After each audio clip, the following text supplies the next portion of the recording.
Olá, buscador da super saúde, buscador da eliminação das doenças. Hoje nós temos mais uma aula do Congresso de como curar as doenças. É possível curar todas as doenças? Isso nós estamos vendo gradativamente nessas aulas que vocês estão assistindo. O tema de hoje é um tema que você vai se surpreender. É possível curar doenças autoimunes? O convidado para falar sobre isso é o Dr. Juliano Teles, médico com muita experiência nessa medicina focada no desenvolvimento da saúde. Obrigado, Juliano, por estar aqui conosco. Fala um pouquinho para as pessoas que estão ouvindo, como é que é teu trabalho nessa busca de saúde? Bom, antes de mais nada, queria agradecer muito o convite de estar aqui com o senhor, com o seu público, um prazer enorme. Na verdade, a gente busca sempre mudar o foco da pessoa, né? Todo mundo, todas as pessoas que chegam, na grande maioria dos consultórios, as pessoas chegam em busca de um medicamento, de um remédio para resolver o seu problema. Nós, né, temos uma visão um pouco diferente do habitual. A gente não quer remediar, a gente quer entender o porquê que a doença aconteceu. Então, no meu dia a dia, eu recebo inúmeros pacientes com nomes de doenças distintas, diferentes, né? Mas a causa, na grande maioria das vezes, é a mesma. É como se a gente enxergasse a ponta do iceberg, nomes de várias doenças, mas a causa é a base do iceberg. Quando você corrige a base das coisas, você corrige o alicerce da sua casa, o seu telhado acaba para de cair o seu telhado, para de trincar a sua parede. É esse o objetivo dessa medicina que a gente pratica para realmente fazer a diferença na vida das pessoas. É claro que não é fácil, porque depende do trabalho do profissional, do médico, para orientar, mas também exige uma mudança postural da maneira de enxergar a vida por parte do paciente. Você falou que a base é a mesma. Eu concordo com isso. Todas as doenças têm uma única causa. Qual é essa base, Juliano? A base, veja bem, a alimentação, por exemplo, né? Se você tem uma alimentação saudável, né, a probabilidade de você adoecer é menor, né? Vamos supor, eu mato a sede apenas com refrigerante, tomo sucos artificiais, como lanche, porcaria, comidas rápidas que a gente encontra no nosso dia a dia, e você pega uma pessoa que mantém uma alimentação como era 100 anos atrás, né? Você não precisa ser médico para saber, né? Qualquer pessoa com bom senso vai entender que a pessoa que come errado vai ficar obesa, vai ficar hipertensa, vai ter diabetes, vai desenvolver doenças. O meio que a gente vive, ele influencia muito no desenvolvimento das doenças. Há mais ou menos 20, 25 anos atrás, no projeto Genoma, as pessoas achavam que você mapeando os genes, iriam, né? Que todo mundo iria resolver todas as doenças. Mas não é verdade. Na verdade, você pode ter a genética para várias doenças, mas a partir do momento que você entende que a epigenética, né, o meio que a gente vive, se você tiver um meio adequado, você não vai acordar o gene para desenvolver determinadas doenças, né? Então, hoje a gente sabe que é o meio que nos faz desenvolver doenças. Então, é a alimentação, um bom sono, uma noite de sono reparadora. Quantas pessoas a gente vê que trabalha em horários invertidos, né? Médicos, enfermeiros, algumas profissões que exigem, né, um trabalho noturno, mudar o ciclo circadiano correto, e você vê que essas pessoas aumentam a probabilidade de ter um infarto, de ter um derrame, da pessoa ter obesidade, porque não foi assim que foi feito. O ciclo circadiano foi feito para a gente dormir durante a noite, Acordar de manhãzinha, comer durante o dia, né? E dormir cedo. Na verdade, praticar o jejum, né? A grande maioria das pessoas ficavam 12 horas no mínimo sem comer, dormiam. Hoje a gente tem luz artificial, tem estímulos sonoros que não existiam antigamente. Você tem Wi-Fi, você tem poluição eletromagnética, você tem poluição do meio ambiente, você vive sempre estressado, sempre com horário, correndo atrás do tempo, você tem isso, tem aquilo para fazer. Tem pessoas que vão trabalhar que demoram horas para chegar no seu trabalho, tem que sair 2, 3 horas antes de casa, pegam 3, 4 conduções para chegar no trabalho. Como é que um corpo desse vai reagir? A pessoa aguenta um determinado tempo. Então a pessoa, entre aspas, não mostra, não aparece o nome da doença, né? Mas a pessoa está caminhando para o nome da doença, é que ainda não apareceu. Aí passam-se alguns anos, aparece o nome, aí a pessoa desenvolveu, por exemplo, uma artrite reumatoide.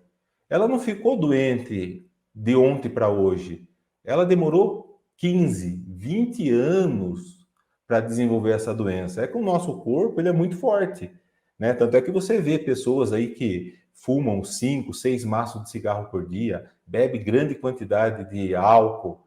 Nem todo mundo desenvolve uma doença, porque o corpo nosso é muito resistente. Mas chega uma hora que a conta vai chegar. Não tenha dúvida disso, né? Então, quando eu falo que a base, né, o alicerce de todas as doenças, como eu falei, é a base, o alicerce que é importante, porque senão o telhado fica caindo toda hora, é por conta do meio que a gente vive. A gente vive hoje no meio bom. Olha só, nós estamos conversando, o senhor está no sul, eu estou aqui em São Paulo, no interior de São Paulo. Quanta coisa boa a tecnologia nos traz, a gente levando informações para as pessoas. É maravilhoso, a tecnologia é maravilhosa. Só que tem algumas coisas de base, de princípios, que não pode mudar, que é a base de tudo, a alimentação, um bom sono, né, uma boa convivência familiar. Então, existem vários fatores simples que podem nos beneficiar para a gente ter uma saúde melhor. Quando eu digo que só tem uma causa para a doença, eu simplifico o máximo que eu posso simplificar. A única causa para todas essas doenças é perda de saúde. Se a pessoa não perde saúde, não fica doente. E por que as pessoas perdem de saúde? Daí eu simplifico de novo ao máximo possível. Só se perde saúde por dois motivos: por fazer coisas que não devia fazer e deixar de fazer coisas que devia fazer. E daí, à medida que vão perdendo saúde, começam a criar vários tipos de doença. As mais comuns são as doenças degenerativas: pressão alta, diabetes, dores no corpo, arteriosclerose, e por aí vai embora. Mas começam a criar também doenças chamadas autoimunes. Por que as pessoas desenvolvem doenças chamadas autoimunes, Juliano? Então, só para explicar para o pessoal, que às vezes a pessoa pode não entender o que é uma doença autoimune, doença autoimune é uma doença onde o seu corpo acha que um determinado órgão do seu próprio corpo é inimigo. Então, por exemplo, o seu corpo desenvolve anticorpos contra a sua tireoide. Então, o seu próprio corpo começa a atacar a sua tireoide. Seu próprio corpo acha que o seu cérebro é inimigo, começa a atacar o seu cérebro. Então, o seu corpo acha que uma parte do seu corpo é ruim e vai e ataca. Isso é uma doença autoimune. É uma doença que o seu corpo está gerando, está entendendo, o seu sistema imune está fazendo a leitura errada. De vez de atacar o inimigo, está se auto-atacando. E por Né? que isso Então, você está se acontece? auto-flagelando. Oi? Por que acontece essa loucura dentro do corpo? Então, por incrível que pareça, né, quando nós médicos tradicionais, da maneira tradicional, fomos treinados, saímos da faculdade, a gente trata a doença autoimune inibindo o sistema imune. Então, o tratamento convencional eu tenho uma retocolite ulcerativa, eu tenho uma esclerose múltipla, eu tenho uma artrite reumatoide, eu vou fazer com que o meu sistema imune pare de me atacar. Então, eu vou usar o quê? Corticoide, vou usar imunomoduladores para fazer o meu sistema imune parar de se auto-atacar. Você está trocando o quê? O telhado da sua casa, você não está resolvendo a base. Quando a gente começa a estudar profundamente a fisiologia dos porquês, aí você começa a entender que a doença autoimune começa no nosso intestino, né? Eu falo, como assim no nosso intestino, Juliano? Qual é a relação? Então, eu quero explicar para vocês detalhadamente para vocês entenderem. O nosso intestino, ele é considerado o segundo cérebro por vários motivos. O nosso intestino, ele produz neurotransmissor cerebral, como, por exemplo, dopamina, 50% da dopamina, 90% da serotonina, que nos dá felicidades. Produz GLP-1, que é um hormônio que age no centro da fome e faz a gente comer menos. E 70% a 80% do nosso sistema imune está no nosso intestino. Por que está no nosso intestino 70% a 80% do sistema imune? Porque quando você coloca alguma coisa na sua boca, o seu corpo tem que fazer a leitura. Falar assim, viu, isso aqui é bom para mim ou isso aqui não é bom para mim? Toda hora a gente está colocando coisas externas na nossa boca. Então, o nosso intestino é a área de contato com o exterior maior do que a pele. Então, a pele, a gente tem 2, 3 metros quadrados de pele se a gente for esticar. O intestino, a gente tem um campo de futebol se a gente for esticar. Por esse motivo, que 70% a 80% do nosso sistema imune se encontra ali, né, naquela região. Agora, olha só. O nosso intestino, né, ele tem o quê? Ele tem uma mucosa para absorver o que a gente come. Só que é uma mucosa, uma camadinha fininha de célula. Então, isso é muito importante. Daqui a pouquinho eu vou explicar para vocês. Lembre-se disso. Só tem uma camada pequenininha de célula. Tem a microbiota intestinal, que é invisível, a gente não consegue ver.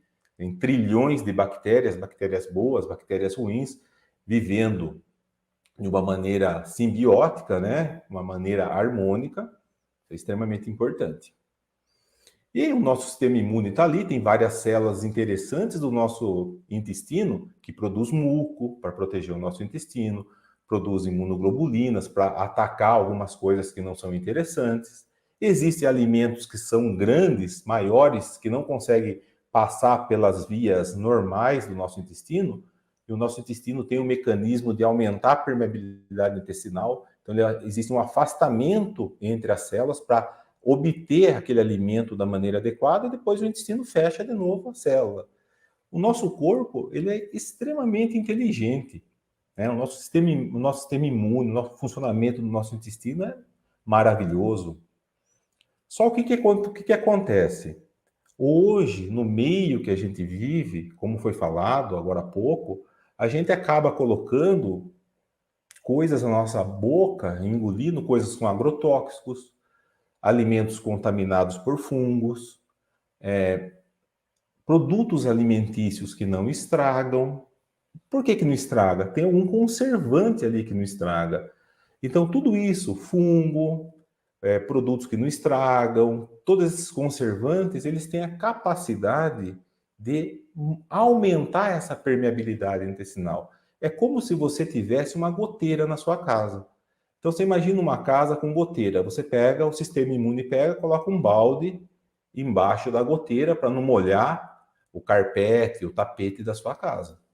Daqui a pouco tem outra goteira, ocasionada por alimentos que você está comendo, que a gente acha que é alimento, mas na verdade não é, está nos prejudicando, forma outra goteira. O sistema imune vai lá, coloca outro balde, outro balde, outro balde.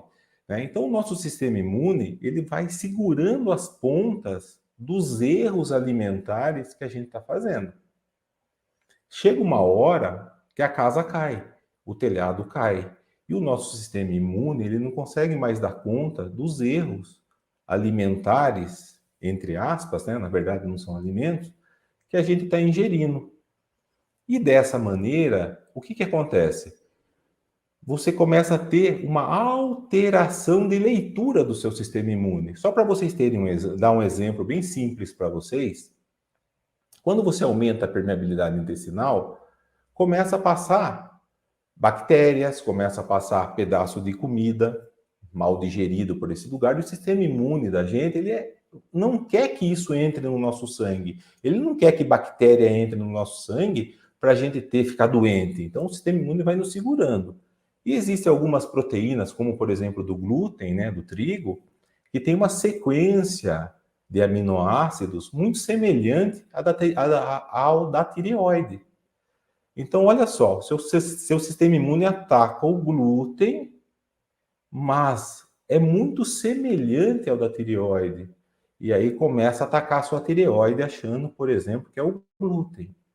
Então, existe esse mimetismo molecular que acontece com algumas substâncias. Aí você começa a desenvolver uma doença autoimune.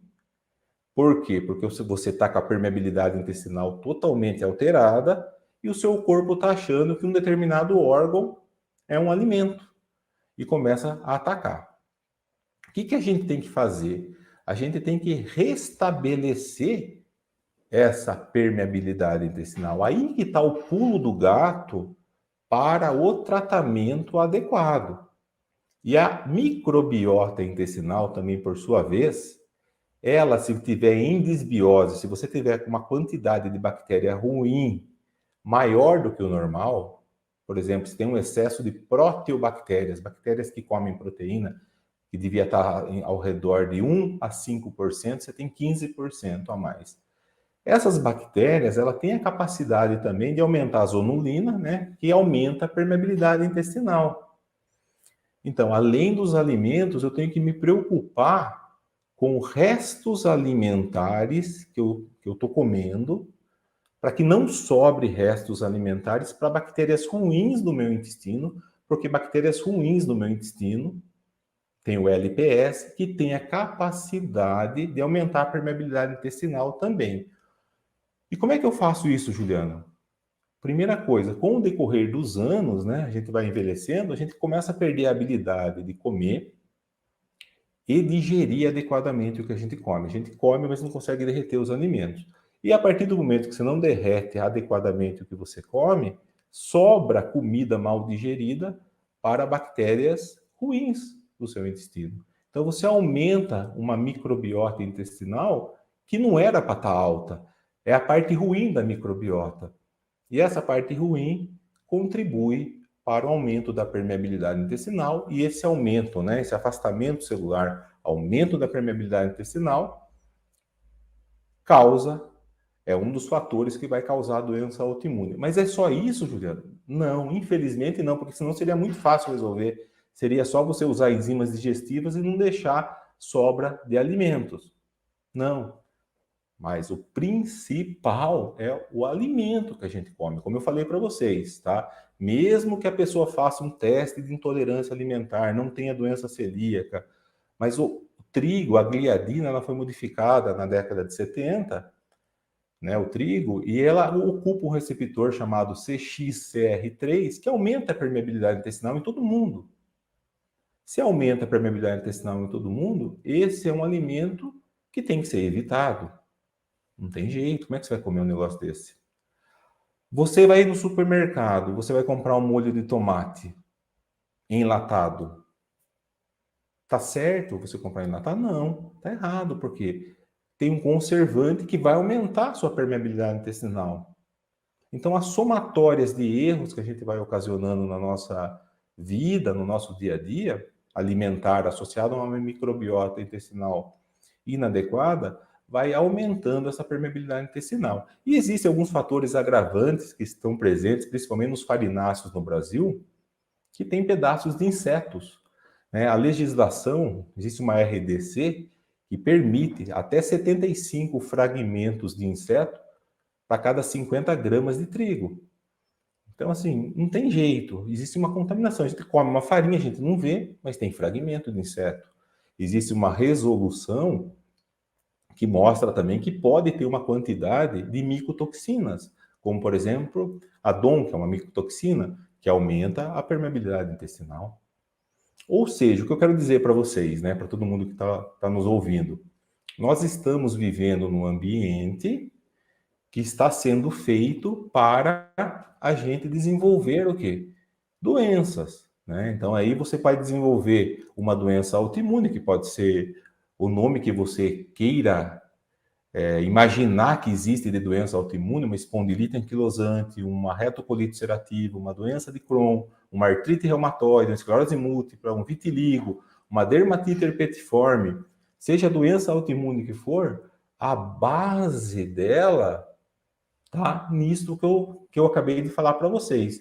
E só para concluir, para passar a palavra para o senhor, senão não paro de falar, doutor Ronaldo, e uma outra coisa que aumenta muito a permeabilidade intestinal também é o estresse, o cortisol, né? O cortisol, ele tem uma ação direta no nosso sistema imune e também tem uma ação direta na permeabilidade intestinal, aumentando a permeabilidade intestinal, o cortisol, e também tem, por incrível que pareça, na nossa microbiota intestinal, o invisível. Se a gente pegar todo o invisível e pesar a nossa microbiota intestinal, ela tem entre 2 e 3 quilos, né? Então, assim, a nossa microbiota intestinal é muitas vezes desprezada, mas ela é extremamente importante para a nossa saúde. Então, a saúde gastrointestinal, quando eu falo, a gente bate na tecla nisso sempre, vai muito, muito além dos sintomas digestivos, vai muito além dos gases, estufamento.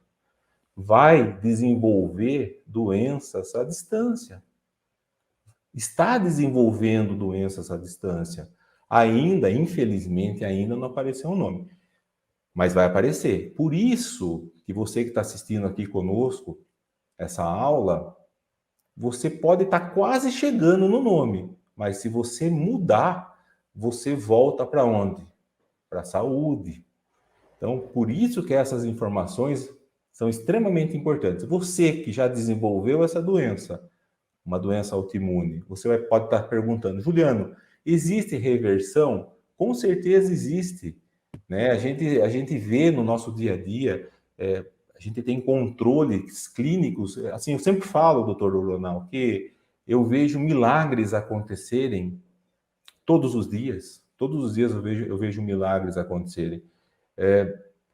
Eu de base sou cirurgião, né? De base. A minha base é cirurgia, porque eu era uma pessoa que não acreditava em coisas clínicas. Eu acreditava na cirurgia. A cirurgia, a pessoa estava com apendicite, ela operava, resolvia, né? Só que com o passar dos anos, eu fui vendo que a medicina nossa era voltada apenas para a doença.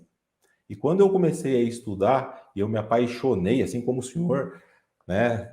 O senhor é um exemplo para todos nós nessa medicina. A gente vê que realmente tem muita coisa que a visão está distorcida. Muitas pessoas não têm esse conhecimento, né?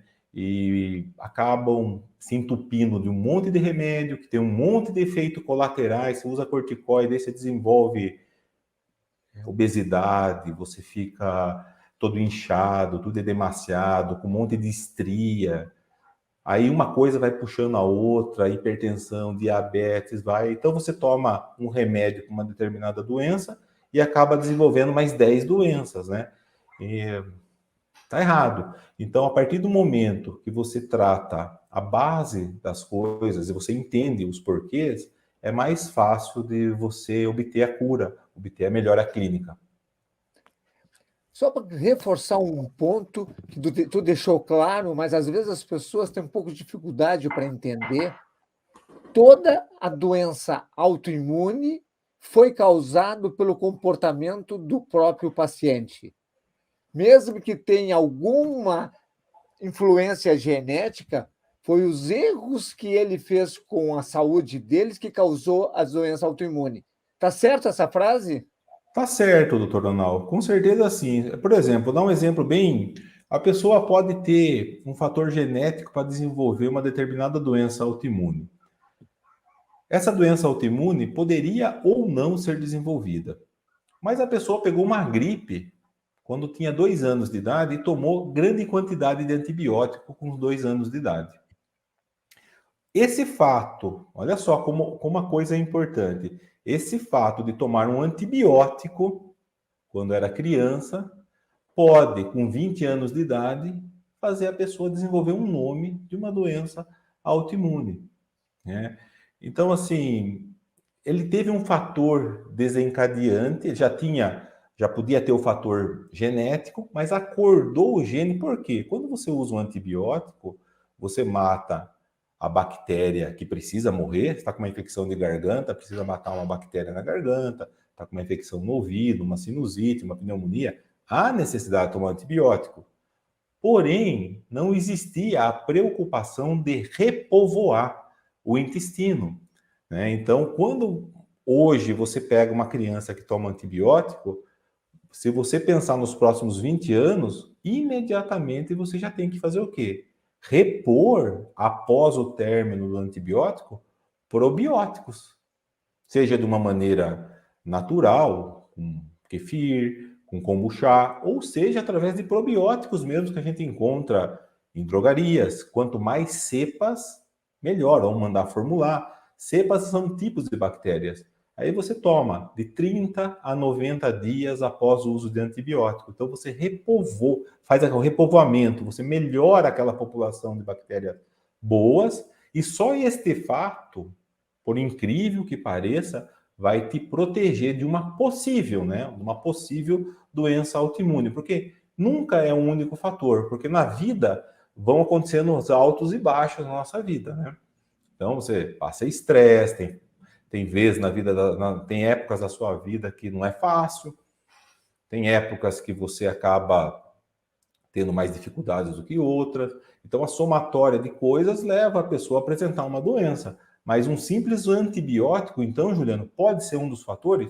Com certeza, sim. Com certeza, sim. Associado a má alimentação, a uma noite de sono mal dormida, a matar sede com coisas erradas, e fumar, e etc, etc, etc, leva a pessoa a desenvolver uma doença, sim. É só para a gente levantar bem o fato, tomar antibiótico não é necessariamente uma situação inevitável. Só houve uma infecção que precisou de antibiótico porque houve uma baixa na imunidade daquela criança ou daquela pessoa. E se houve uma baixa, alguma coisa causou anteriormente essa baixa da imunidade. Mas, Juliano, tem muita gente que tem doenças autoimunes. A gente poderia jogar assim todas as doenças autoimunes em 3 categorias: as mais simples, as médias e as mais graves. Toda doença autoimune tem cura? Ó, eu sempre falo o seguinte, né? O impossível, né? Só ocorre realmente depois que você tentou fazer o possível e o impossível. Não teve jeito mesmo, né? Você nunca pode afirmar isso, que todas as doenças autoimunes têm cura. Poderiam ter cura se existisse uma cumplicidade muito forte entre o médico e o paciente. Isso eu acredito nisso. Por quê? É difícil você pegar. Quando eu pego um paciente com uma doença autoimune extremamente severa, e você tira o trigo da pessoa, você tira o leite de vaca, você faz um teste de intolerância alimentar, IgG, e descobre que a pessoa tem outras intolerâncias alimentares, que essa pessoa é importante saber. Ela não vai poder comer mais banana, por exemplo, estou dando um exemplo, clara do ovo, o arroz, o feijão, uma comida do dia a dia. Ela vai ter que restringir tudo isso. A pessoa tem dificuldade, a pessoa fala, eu não vou conseguir, eu não quero, eu prefiro continuar comendo. Você não pode deixar uma pessoa sofrer, né? A nossa finalidade é buscar o alívio da dor. Se você não consegue levar a pessoa à cura, você tem que pelo menos aliviar o sofrimento da pessoa. Aí é óbvio, a pessoa não quer fazer, não consegue fazer. Aí você tem que fazer um tratamento convencional de uma maneira para aliviar o sofrimento dessa pessoa. Agora, na minha prática, do meu dia a dia, esse relato de usar remédios é exceção. Acontece? Acontece, mas é exceção. Por quê? Porque quando você muda o mindset, né? Você muda a cabeça da pessoa e a pessoa consegue compreender, da maneira que a gente está explicando aqui para vocês, compreender a importância dela mudar o estilo de vida, a importância dela olhar para a saúde, né? Olhar para os alimentos de verdade, ela seguir a dieta que lhe é cabível. Ó, você fez esse exame, você tem que seguir essa dieta. É assim. Eu vou recuperar a sua microbiota intestinal, eu vou fechar a sua permeabilidade intestinal, vou usar glutamina, vou usar glicina, vou usar paraprobiótico, você vai ter que usar assim, assim, assado. Eu vou ter que fortalecer seu sistema imune com vitaminas, você vai ter que usar altas doses de vitamina D, você vai ter que usar vitamina C, você vai ter que usar alguns antioxidantes, vai ter que usar um ômega 3, e a pessoa consegue compreender aquilo, o porquê daquilo. É impressionante, doutor Ronald, é impressionante. Eu pego casos assim que realmente nem eu acredito, para falar bem a verdade para o senhor, tá? Casos que passaram em hospitais e escolas, que já são conduzidos por excelentes profissionais, né? Famosos profissionais, usando medicamentos, porém não houve essa mudança do estilo de vida, não existe essa visão. E aí, quando eu consigo passar isso, existe uma interação, né? Você consegue ajustar esse pensamento com o paciente. E para isso também tem que ter uma boa relação médico-paciente, porque o paciente sempre vai ter dúvida. Você fala, fala, amanhã ele está em dúvida de novo. Então, você tem que ter disponibilidade para poder realmente ajudá-lo. Então, quando você tem essa disponibilidade, essa interação acontece de uma maneira realmente assim franca, uma maneira com cumplicidade, é impressionante, é impressionante. É assim, eu falo assim, eu fico emocionado. Tem casos assim que eu contenho emoção na consulta, porque você vê o paciente hoje, depois de 3 meses, você vê uma outra pessoa. Não é uma coisa assim de anos, você entendeu? É uma coisa impressionante. É claro, a pessoa está com uma retocolite ulcerativa idiopática, lá tudo inflamado em cima da pessoa. A pessoa estava indo 30 vezes no banheiro, saindo pus, saindo sangue, um sofrimento danado. A pessoa volta para você 3 meses depois, a pessoa está indo 5 vezes no banheiro, com menor quantidade de pus. A pessoa ainda não obteve a cura, mas perto do que ela estava, né, a pessoa a pessoa só tem a agradecer. É um negócio assim impressionante. E com o decorrer do tempo, a pessoa embutiu na cabeça aquilo, a pessoa entendeu, tá? Ela fica boa. E eu sempre falo, ó, agora você tá boa. Só que assim, você tem que ter juízo, você tem que manter, né? Manter tudo isso que eu falei. Por quê? Para você não dar sopa para o azar. Agora você voltou para onde? Você voltou para a estaca zero da saúde. Você já não está mais caminhando para a doença. Agora, se você voltar a errar, comer errado, fazer tudo errado de novo, uma hora ou outra vai aparecer, talvez não a mesma doença, mas vai aparecer uma outra doença em você. Então, assim, a gente tem que sempre personalizar cada caso, mas eu falo para o senhor que a grande maioria, graças a Deus, eu falo isso, a graça divina sempre nos ajuda, né, a tomar as atitudes corretas. Eu tenho obtido excelentes resultados com o tratamento de base, com o tratamento do alicerce. Para deixar bem claro, assim, para você que está assistindo e que tem alguma doença autoimune, o doutor Juliano ele foi muito claro. A doença autoimune pode ter cura. E o fator principal da cura de qualquer doença, mas também das doenças autoimunes, é a participação do próprio paciente na busca da recuperação da saúde, a mudança de estilo de vida.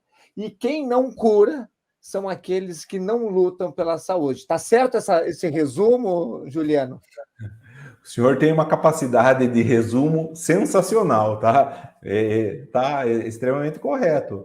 É exatamente isso, né? Quando a gente quer alguma coisa, você tem um objetivo. Ah, eu preciso passar num concurso público, por exemplo. Você vai lá, vai ter que estudar, você vai rachar de estudar, você vai atingir seu objetivo. Você quer ser curado de uma doença que você tenha, e é sua essa doença, esse é um sofrimento que você vai. carrega e que cada vez vai piorando cada vez mais. A gente sabe que as doenças autoimunes, muitas delas, são limitantes, né? A pessoa começa com uma artrite reumatoide hoje, com dificuldade de mexer as mãos, amanhã ela não consegue mais andar, depois de um determinado tempo ela está numa cadeira de roda. Então, quando a pessoa consegue entender que a evolução vai ser desfavorável se ela não mudar, e ela tiver essa concepção, essa compreensão que alimentação, atividade física, mudança do estilo de vida, às vezes, né, eu sempre falo isso, a gente corre atrás do vento, né? Quer trabalhar, trabalha demais, loucura, você não come, você não dorme, você... Eu acredito que em algumas fases da vida isso é aceitável, o nosso corpo aguenta. Agora, tem pessoas que são, assim, insaciáveis, né? Insaciáveis, né? Corre atrás do vento, corre atrás do vento, corre atrás do vento. E aí, quando você perceber, o tempo passou, você está doente, e aí vai ser difícil, aí já foi, né? Não que não tenha solução, tem, mas é mais difícil. Por isso, assim, quando a gente tem o conhecimento e você consegue fazer isso antes de aparecer o nome da doença, é muito melhor. Uma coisa que eu tenho observado nos meus pacientes, nos meus clientes, que eu acho que você também deve ter observado, é que todos eles começam, quando chegam até nós, com uma esperança de encontrar um remédio milagroso, uma pílula mágica, algo que faça o trabalho deles. E a gente aprendeu na medicina tradicional que não existe tratamento para doença autoimune. Ou tem alguma coisa que diminui, que elimine a doença autoimune, Juliano? Ah, não tem, né? Se você pegar, seria bom se você pegasse, chegasse até um profissional de saúde com uma determinada doença autoimune, né? E aí você pegasse, recebesse um remédio e na semana que vem você tivesse zerado e continuasse a sua vida do jeito que sempre foi.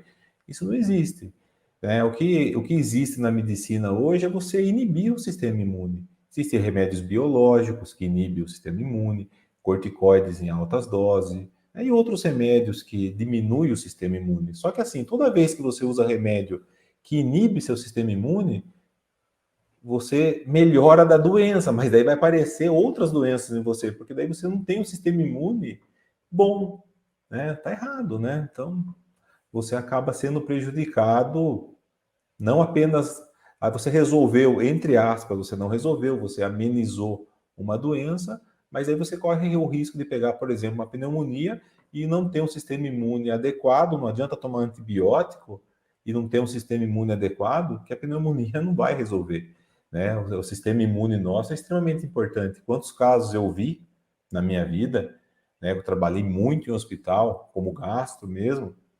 de internar pacientes com quadro de intoxicação alimentar, que faziam uso de imunomoduladores, pessoas que fizeram transplante renal, que precisam usar imunomoduladores, né? Pessoas que têm uma doença autoimune, que estavam usando corticoide, e aí internaram, evoluíram, foram para UTI, muitos deles acabam até morrendo, porque não reage, né? Você não tem corpo. O que você está tomando é para inibir o seu corpo de reagir, né? Você não tem ação, você não consegue lutar contra a determinada doença, né? Então, isso a gente vê na prática clínica diária, é extremamente comum. Por isso, vale a pena pagar, entre aspas, né, o preço do sacrifício da mudança do estilo de vida. Às vezes eu vejo as pessoas têm 10 empresas, são extremamente bem-sucedidas financeiramente, né?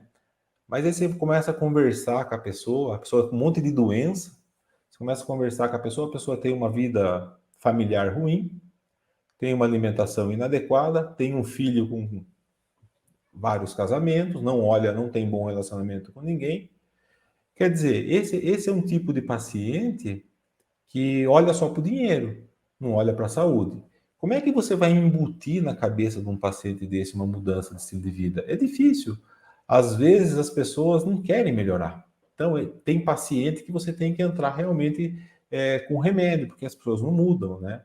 Agora, quem tem a cabeça aberta, quem consegue entender que a vida é curta, que logo, logo nós não estaremos mais aqui, Quem quiser viver muito bem, até acima de 100 anos, 120 anos, conforme o senhor sempre está nos explicando, mas viver com saúde, sem ficar dentro de uma cama, numa cadeira de rodas, não que seja vergonhoso, não é isso. Né? A gente tem que ter humildade, se um dia precisar, vai ficar, tem que deixar as pessoas cuidar da gente. Mas se você conseguir evitar isso, fazer a sua parte para evitar isso, o quanto mais precoce possível, com certeza você vai viver esse pouco tempo na Terra que a gente tem com uma qualidade boa. Viver realmente com disposição, caminhando com as próprias pernas, o ir e vir, atravessar uma rua sozinho, poder viajar, poder dirigir. Acima de 100 anos, é possível. Com certeza é possível. Mas tudo tem um preço. O preço da mudança. Né? Agora, se tem uma vida desregrada e quer viver uma vida desregrada, pode ser que você chegue com 100 anos. Mas pode ser que você viva 30, 40 anos extremamente doente, sofrendo e dando trabalho também para as pessoas que te amam, que estão do seu lado, que vão cuidar de você. Se você tivesse juízo, você não estaria na cama e não teria desenvolvido determinadas doenças, que a grande maioria são possíveis de serem evitadas, desde que você tenha essa consciência, essa conversa que nós estamos tendo aqui, realmente é para abrir a sua cabeça. Juliano, estou adorando te ouvir, tenho certeza que as pessoas também estão adorando. Eu quero concluir com uma mensagem, com algo que brote do teu coração para todas essas pessoas que estão nos assistindo e que vão nos assistir e que têm alguma doença autoimune. O que elas precisam saber? Olha, pessoal, é o seguinte. Primeira coisa, tá? Ninguém fica condenado a uma determinada doença. Sempre é possível a gente melhorar, sempre é possível. Procure um profissional que te ajude, que faça a sua leitura, que te ajude a mudar. Mas você tem que ter dentro de você aquela força, né, de querer se curar. Tem muitas pessoas que perdem essa força. Você não pode perder essa força, porque você é importante para outras pessoas. Eu sempre falo, né, a gente é importante para os nossos filhos, a gente é importante para nossa esposa, para os nossos pais. Existem pessoas que dependem psicologicamente da gente. Não é financeiro, não, psicológico. A nossa presença é extremamente importante para as pessoas que a gente ama. Então, a gente precisa ter força para buscar essa cura. E é possível, com mudança simples. Por incrível que pareça, com mudança simples. E com atitudes positivas. Então, sempre seja uma pessoa que veja o lado bom das coisas. Às vezes a gente está encostado num beco sem saída, a gente acha que é o beco que está sem saída. Você está encostado no muro, às vezes você dá 2, 3 passinhos para trás, você vê que existe um buraquinho ali naquele muro que você consegue sair. Então eu falo para você, nunca desista. Sempre é possível, sempre é possível. Então o que eu desejo para vocês é essa mudança de mentalidade, de correr atrás sempre e sempre pensar que você é importante para as pessoas que estão ao seu lado. Brilhante, muito, muito, muito comovente essa tua mensagem. Obrigado por assistir. Aguarde a próxima aula que vem em seguida. E, Juliano, muito obrigado pela tua gentileza em compartilhar tão esperançosos ensinamentos desses. Um grande abraço para todos e um grande abraço especial para você, Juliano. Eu que agradeço, doutor Ronaldo, muito obrigado. Um grande abraço a todos vocês também que estão nos assistindo. Que Deus abençoe todo mundo.